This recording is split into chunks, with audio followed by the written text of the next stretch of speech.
Même ambiance de fête lors de la cérémonie solennelle de renouvellement de serment de la nouvelle présidente du tribunal de grande instance de Kinshasa-Kinkole, Dédé Kibala Moussi-Tembe, du procureur de la République près ce tribunal, Pakama Biala, et du procureur de la République, chef du parquet et extension du parquet de grande instance de Kinkole, Ambakana, Tati Mungende, Sangupamba. Autorités judiciaires, autorités politico-administratives, avocats et d'autres invités de marque sont présents pour soutenir et accompagner les nouvelles autorités dans leurs nouvelles fonctions. La représentante du bâtonnier de Kinshasa Matete, qui rappelle que les conflits fonciers sont les plus récurrents dans ce ressort, invite les nouvelles autorités judiciaires à s'y pencher sérieusement pour solutionner ces problèmes. Kinkole, c'est une commune où les conflits fonciers sont presque à répétition. Et nous osons croire que, ayant la responsabilité de cette commune en tant que présidente du tribunal de Kinshasa, Kinkole est procureur de Kinshasa. Kinkole, vous allez régler cette situation qui met presque la population en désarroi chaque fois qu'il y a un conflit foncier.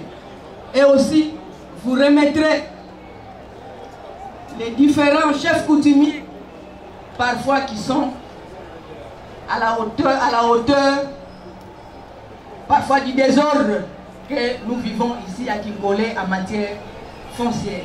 Le nouveau procureur de la République près le TGI Kinkole a entretenu l'assistance sur la détention préventive.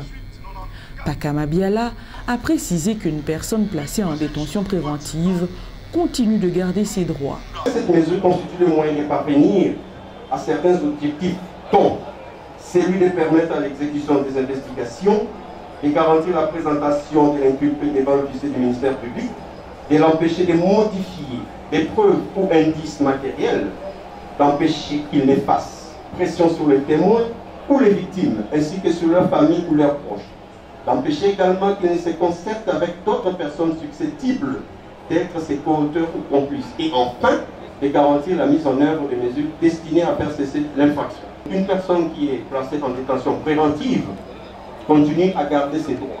Le seul droit que nous lui privons, c'est celui d'aller et venir. Ainsi, parmi les droits que nous pouvons citer, l'assistance à un avocat, la consultation par un médecin, l'information sur ce droit, les motifs de son arrestation et de toute accusation qui pèse contre elle, ce dans la langue qu'elle comprend bien, et entrer immédiatement en contact avec sa famille ou son avocat.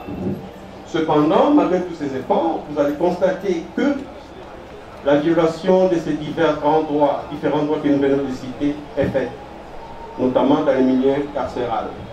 On peut citer entre autres la torture et peine ou traitement inhumain ou dégradant, le non-respect du droit d'être informé de ce droit, le non-respect du droit d'être informé des motifs de son arrestation, la violation du principe de l'individualité de la responsabilité pénale, l'arrestation pour des faits non infractionnels, le non-respect du droit d'entrer immédiatement en contact avec sa famille.